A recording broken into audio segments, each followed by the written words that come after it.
How we doing, guys? Smite's sick, so he's not riding, but I wanted to go out for an evening ride. I haven't ridden the DR in a while, so I wanted to get it out and ride a little bit. I wish I would have rode it a little more this year, but I really haven't had a chance. I've been riding KX a lot. We've been doing a lot of off-road and stuff, but I figured it was a good night.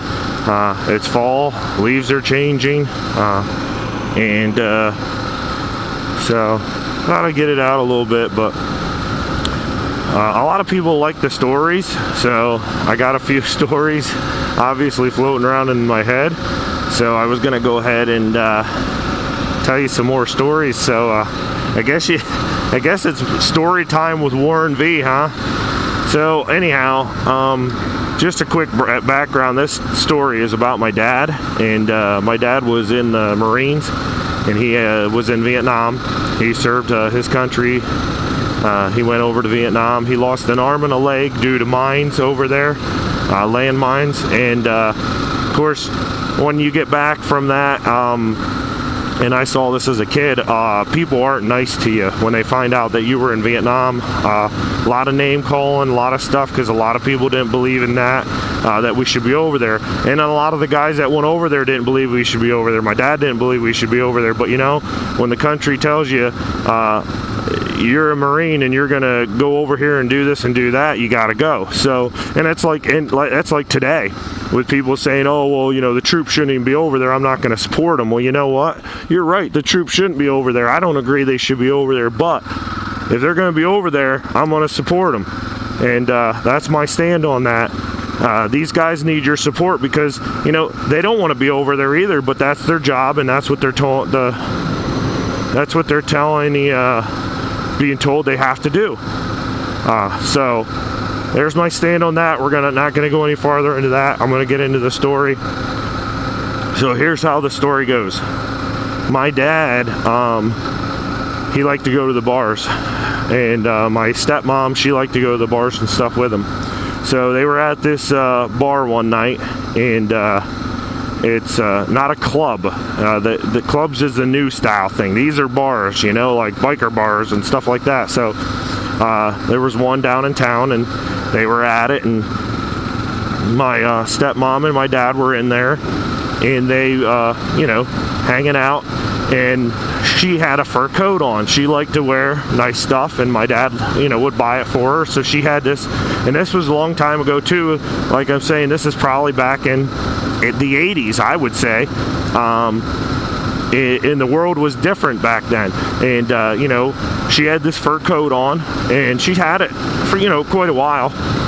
So they went out on a Saturday night, and she has this fur coat on, and this lady comes up to her and says, hey, that's a really nice fur coat. My stepmom was like, oh, well, thank you, you know. And my stepmom also was not one of them persons that I guess what I'm trying to say, she wasn't a pushover.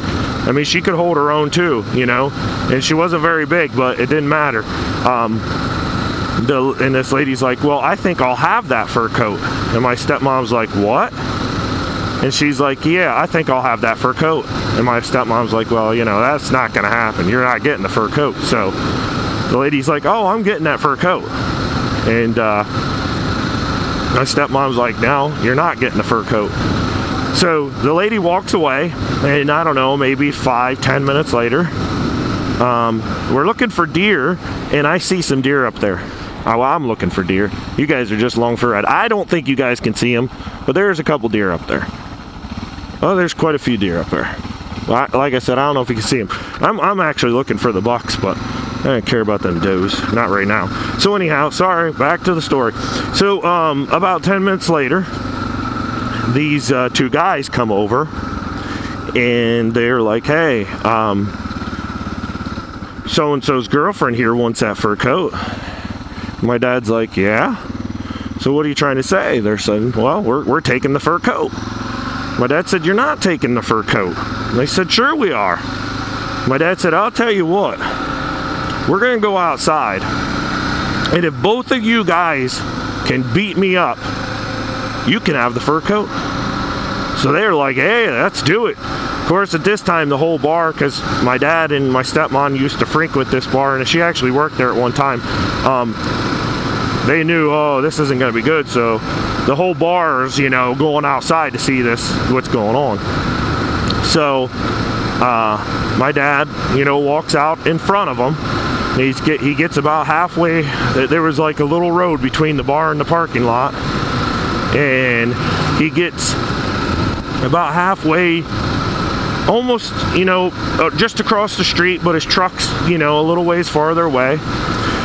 So the guys, you know, square up and they're like, all right, let's go, let's do this. And my dad's like, wait a minute, do you guys mind if I take my jacket off first?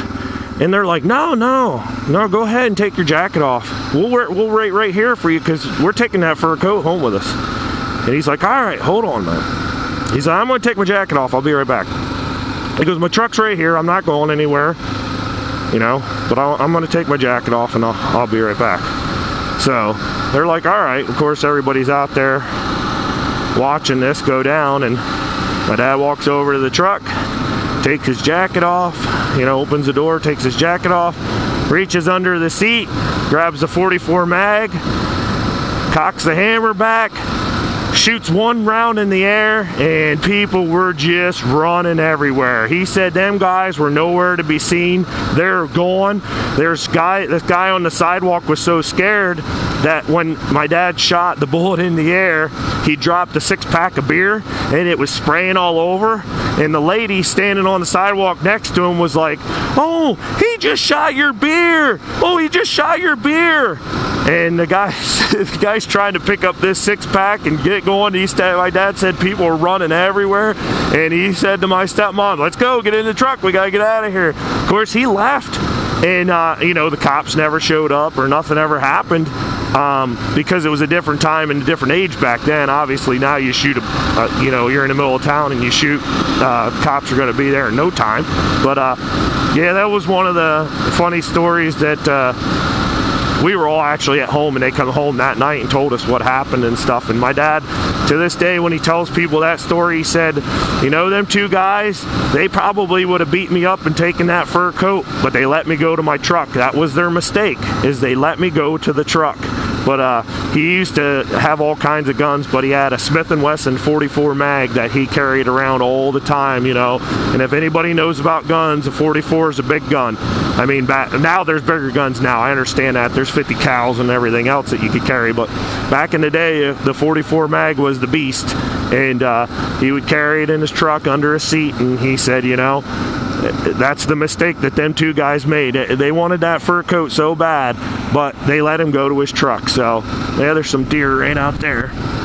So that's my story for you. I know it's not real exciting because I'm not in fields. I'm just riding around on the roads, but I wanted to get the old DR out, and I wanted to run it a little bit, and I didn't want it getting mad at me. But it's still fun to ride, and I'm going to get some more riding in, hopefully before the snow flies with this thing. So we got some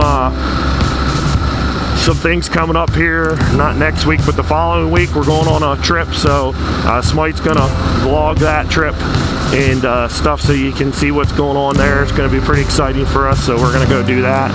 It doesn't involve riding, but it's still going to be pretty cool. So thanks for watching.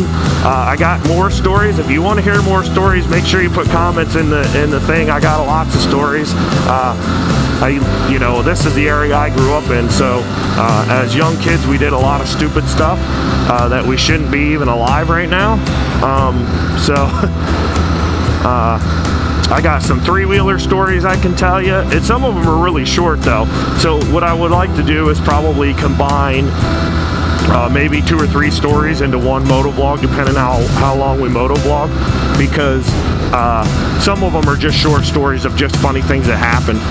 But I used to live right up here when I was a kid, and we had a three-wheeler and dirt bikes and stuff like that. It totally looks different now, but I'm gonna try to slow down hopefully. I used to live right here where there's pond, and we used to have a dock out there, and it didn't look like this. It was real nice, but that pond right there, I used to swim in that pond all the time. And I have a lot of funny stories about just living in this area and riding and stuff like that. When I was a kid, because I had an MR50, RM80, and then we got a three-wheeler. Well, actually, my sister's boyfriend got the three-wheeler, and he let me ride it all the time because he worked second shift. So when I'd come home from school, I'd be able to ride it. My dad would buy me gas so I could ride it and stuff, and I'd ride that thing all over. So I rode all this area. We used to ride this area on three-wheelers all the time, and we used to have trails all over back in these woods. And I would come out because my dad would say, "Don't be riding on the road. I'm not paying no fines." So I was like, all right. So I used to hang out at this house with this pond, and in this house here, one of the kids that I used to hang out with had, you know, this house, and he used to have bikes that we'd run around. This all used to be dirt roads, so we used to swim in that pond a lot too. Yeah, it was a good time growing up here, but I got all kinds of stories that I don't mind telling you. Some of them are just dumb stuff that I did as a kid, not knowing and learning. Obviously, that's how you learn. I think the saying is what? Experience is the best teacher. She tests first, teaches later.